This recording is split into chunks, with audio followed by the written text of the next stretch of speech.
साथियों नमस्कार। स्वागत है आपका अपने चैनल साथी गुरु पर। यदि आप नवोदय विद्यालय प्रवेश परीक्षा कक्षा 6 के लिए तैयारी करना चाहते हैं या तैयारी कर रहे हैं तो यह चैनल आपके लिए है और यह वीडियो आपके लिए है। आपके गणित के अभ्यास के लिए यह वीडियो बहुत महत्वपूर्ण है, इसलिए आप वीडियो को पूरा देखें। और यदि आप हमारे चैनल पर नए हैं और पहली बार वीडियो देख रहे हैं तथा वीडियो यदि आपको अच्छा लगे तो हमारे चैनल को सब्सक्राइब करके बेल आइकन को दबा दीजिए, जिससे हमारे नए आने वाले वीडियो का नोटिफिकेशन आपको मिल सके। इस वीडियो में हम आपके लिए लेकर आए हैं पाठ संख्या और संख्या पद्धति पर आधारित अभ्यास के लिए कुछ प्रश्न, जिससे आपका अभ्यास बना रहे। दोस्तों, आपसे एक बात और कहना चाहूँगा कि आपके पास जवाहर नवोदय विद्यालय प्रवेश परीक्षा की जो भी किताब आपके पास है उसे भी आप नियमित पढ़ते रहें और गणित के प्रश्नों का अभ्यास करते रहें। तो आइए शुरू करते हैं आज का ये वीडियो। प्रश्न नंबर 1,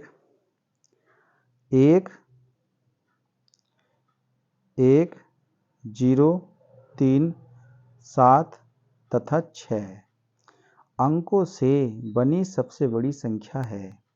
तो इस तरह का प्रश्न हल करने के लिए हम अंकों को घटते क्रम में लिखते हैं। हम अंकों को घटते क्रम में लिखेंगे। तो घटता क्रम क्या होगा? पहले सबसे बड़ा अंक क्या है? 7 है, उससे छोटा अंक 6 है और उससे छोटा अंक 3 है, उससे छोटा अंक 1 है और उसके बाद है 0। तो ये हमारी बन गई 76,310 संख्या। अब इसे देख लेते हैं कौन से ऑप्शन में है। तो ये हमारे ऑप्शन नंबर बी में है। तो इसका सही जवाब हो जाएगा ऑप्शन नंबर बी, 76,310। आगे चलते हैं। Question number 2। ये इस दूसरे प्रश्न में हम देखते हैं कि इसमें थोड़ा सुधार कर लेंगे। यहाँ जो है ये जोड़ का निशान है, गुणा नहीं है, यहाँ है जोड़। चलिए अब इस प्रश्न को हल कर लेते हैं। तो यहाँ घटा है और ये गुणा भी है इसमें। तो सबसे पहले हम क्या करेंगे? गुणा करेंगे कि गुणा 13 में है और इधर इसमें है।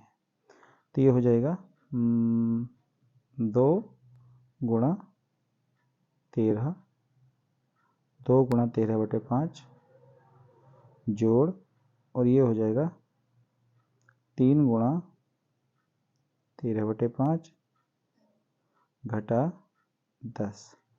ऐसे ही तो इसे हल कर लेते हैं। 13 दूनी 26/5 और जोड़ 13 तिया 39/5 और घटा 10। आगे देख लेते हैं। अब यहाँ ये 26 और 39 इसे जोड़ लेते हैं और हर इसका 5 ही रहेगा, जो भिन्न का नियम है। जोड़ने का भिन्नों का जो जोड़ने के नियम के अनुसार 6 और 9 को 9 और 6 15 का 5, यहाँ से लगा 1 और 3 और 2 5 1 6 65/5 ये जोड़ आ गया घटा 10। अब क्या है, इसे जो है हम हल कर लेंगे कि इसके बटे 1 करके एलसीएम ले लेंगे इसका 5 और ये हो जाएगा 65 घटा, और ये 5 के इधर एलसीएम में 5, 1 मुझे 5 और 5 नहीं 50। अब ये घटा कर आ जाएगा 15/5 और इस 5 से ये 15 3 बार कट जाएगा। तो हमारा आंसर आ गया 3। अब देख लेते हैं 3 कौन से ऑप्शन में है। 3 है हमारे बी ऑप्शन में। तो इस प्रश्न का सही जवाब हो जाएगा ऑप्शन नंबर बी। आगे चलते हैं। क्वेश्चन नंबर 3, तीसरे प्रश्न में पढ़िए। यदि किसी संख्या को उसी संख्या से गुणा किया जाए तथा गुणनफल 256 हो तो वह संख्या क्या है?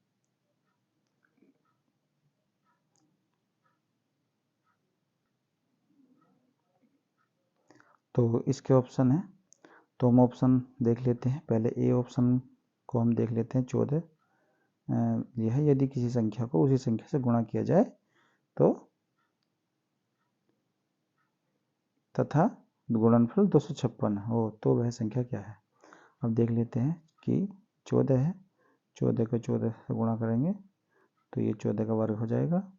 ऐसे ही बी ऑप्शन है 16 और 16 को 16 से गुणा करेंगे तो ये 16 का वर्ग हो जाएगा। तो जब हम हल करते हैं तो ये 16 का वर्ग है 256। 16 छंग 96 का 6 से लगे 9 और 16 कम 16, 16 9 25। तो इसका सही जवाब हो जाएगा ऑप्शन नंबर बी। ये 16 का वर्ग है 256। आगे चलते हैं।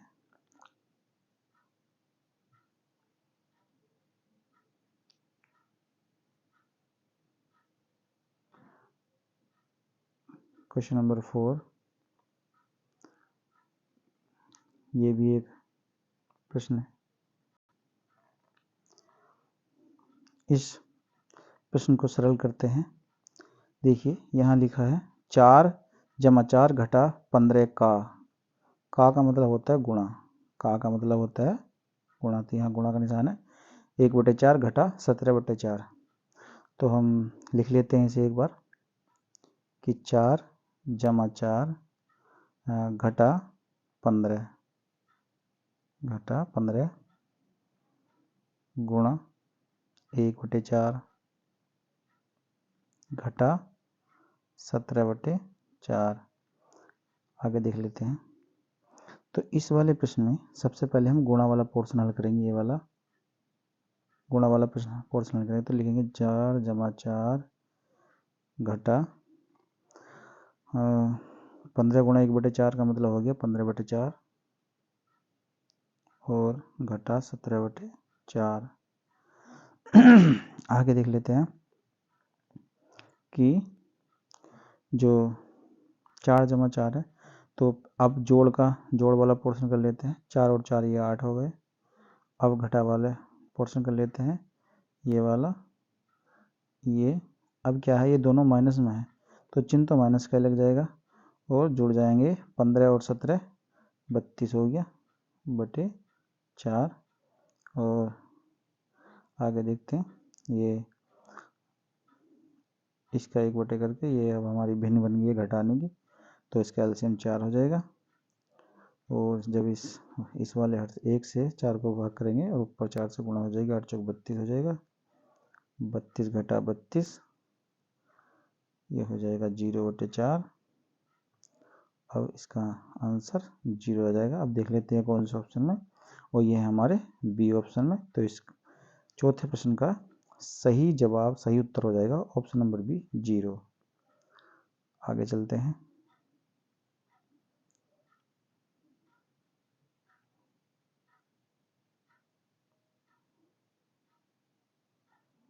प्रश्न नंबर 5। प्रश्न नंबर 5 में 10 पैसे 2 रुपए का कौन सा भाग है। 10 पैसे 2 रुपए का कौन सा भाग है। अब देखते हैं 10 पैसे 2 रुपए का कौन सा भाग है। कि देखिए 1 रुपया लिखते हैं पहले। 1 रुपया, 1 रुपया बराबर होता है कितने, 100 पैसे।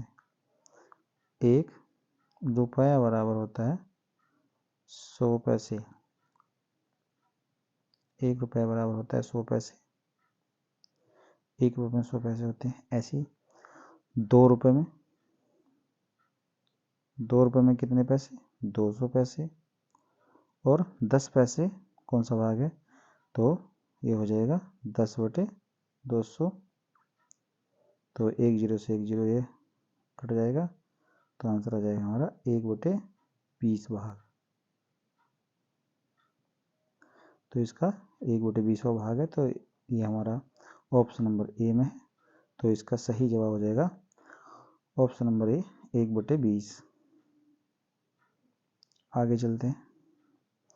क्वेश्चन नंबर 6, 10 और 20 के बीच कितनी अभाज्य संख्या है। तो हम क्या करेंगे ऐसे प्रश्न में, ऐसे प्रश्न को हल करने के लिए 10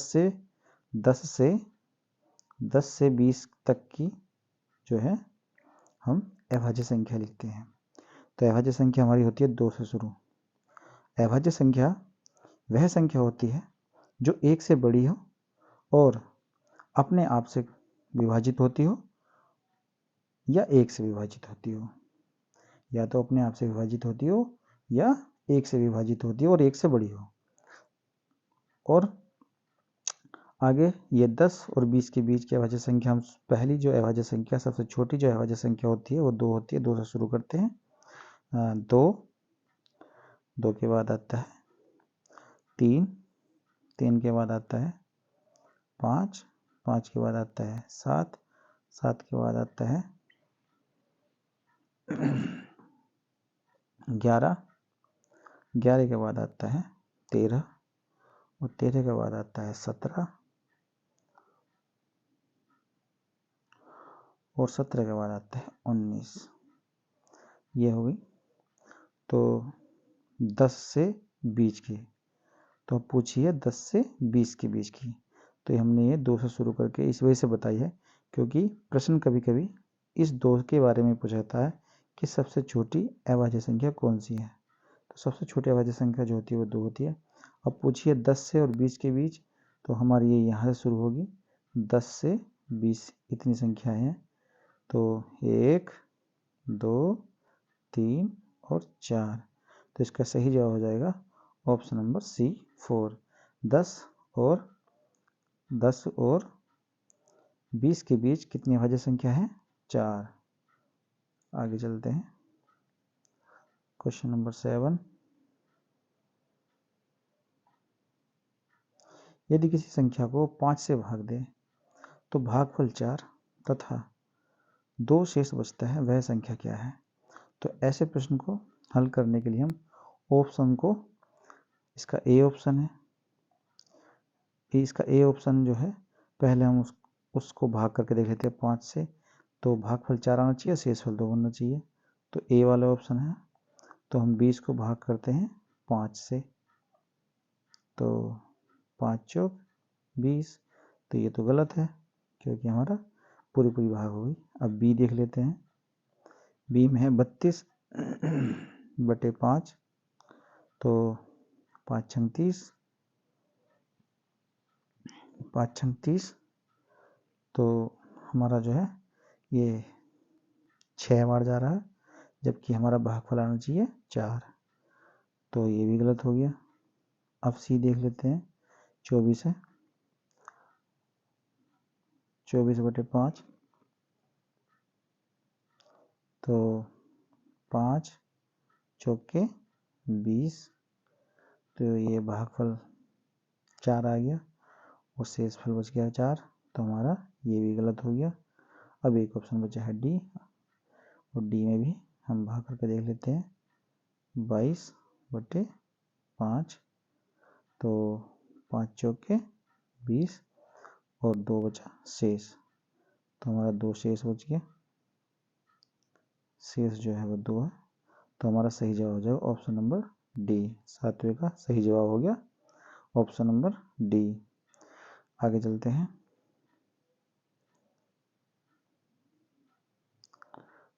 क्वेश्चन नंबर 8। 2 सही 1 बटे 5 में क्या जोड़ा जाए ताकि योगफल 3 हो जाए? 2 सही 1 बटे 5 में क्या जोड़ा जाए ताकि योगफल 3 हो जाए?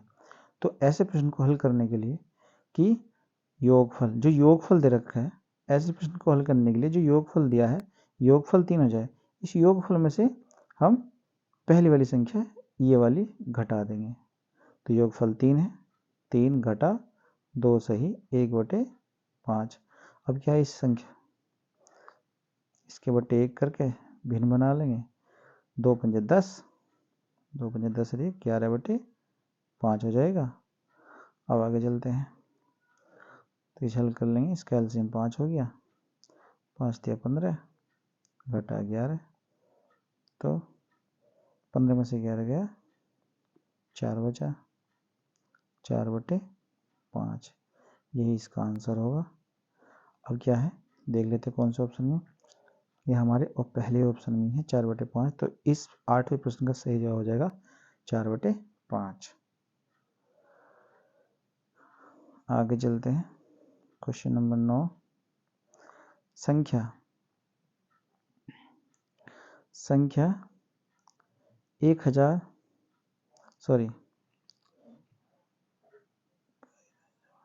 15,030 अंक में 5 और 3 के स्थानीय मान का अंतर बताइए।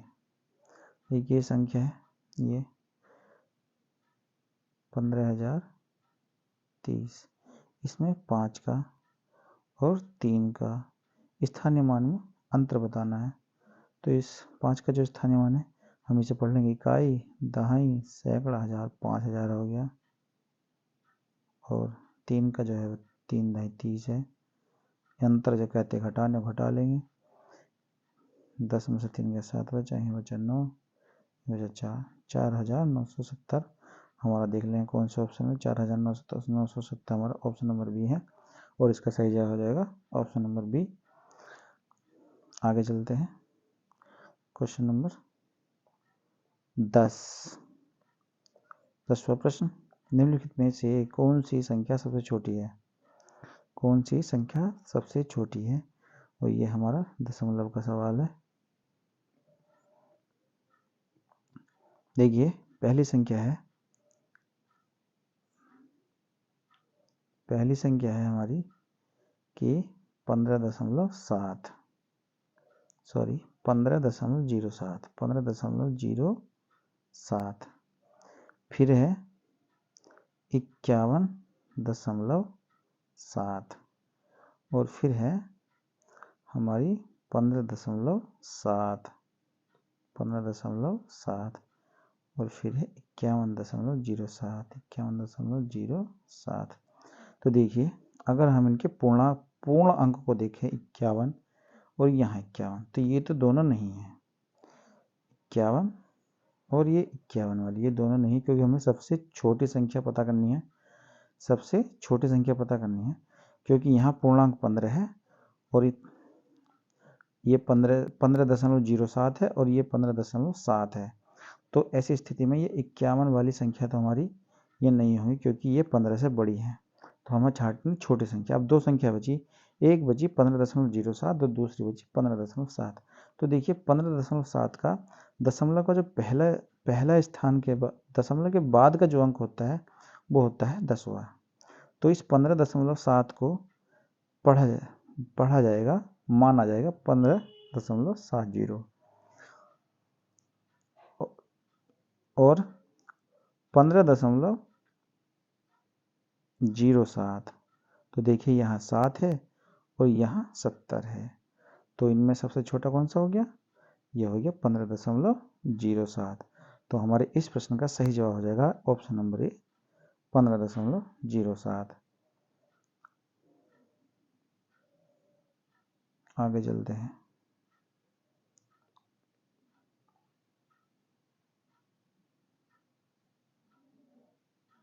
दोस्तों ये था हमारा आज का वीडियो, और यदि वीडियो अच्छा लगा हो तो अपने दोस्तों को शेयर कीजिए